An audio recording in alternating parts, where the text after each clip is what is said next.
Let's bring in Stephen Byrd. He's head of Morgan Stanley's Global Sustainability Research. A topic, Stephen, that has everyone's attention. So do you think we literally need to change these crypto mining sites into data centers so we don't have an electricity shortage?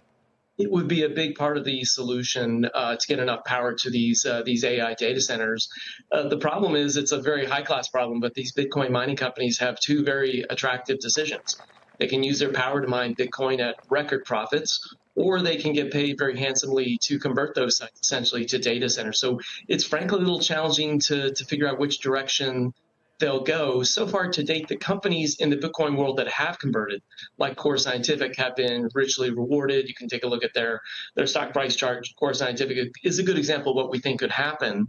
But the new price of Bitcoin makes things more complicated. And without the power from all of those Bitcoin sites, we most certainly will have a shortage of power for data centers in the U.S. Yeah, how much of a shortage do we actually face, or a bottleneck are we looking at? Yeah, I'm a power nerd, so I'm going to try to turn the numbers into something that's relatable. The total shortage we see through 2028, absent some interesting solutions, and there are some, and the stocks around that we like a lot, but the shortage is over 30 gigawatts. Now, to put that in context, the greater Philadelphia area would be 3 gigawatts. So Wow. we're talking about a huge amount of an issue. And I think many companies in the space are aware of this, and now they're looking for debottlenecking solutions that will get power to these data centers more quickly than the standard sort of power grid interconnection process. An example of that is Bloom Energy's fuel cells, as well as converting crypto sites. Yeah. Okay, I'm a company that needs a lot of power next year. If what you're describing is going to take place, should prices already be surging for electricity for everybody? You know, the price of power is going to rise. The utilities are very aware of that risk, that the price of power might rise for everybody else. And so those utilities are quite careful about that. In some ways, that does slow down the pace of these data centers getting added to the grid, because you want to make absolutely sure that when you do so, you're not hurting other customer classes. So that's part of the slowdown, is making sure that everybody is protected.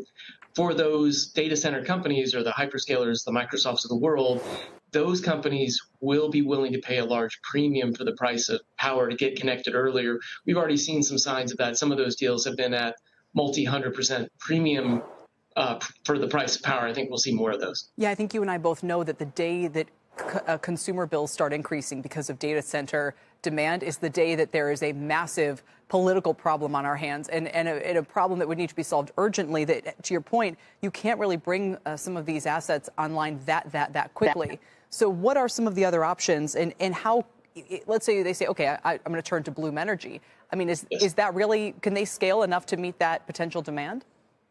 They can, though even Bloom is not enough to fully meet the need. So going back to this greater than 30 gigawatt shortfall, Bloom Energy, we think, could get up to 2 gigawatts a year fairly quickly. So a big part of the solution.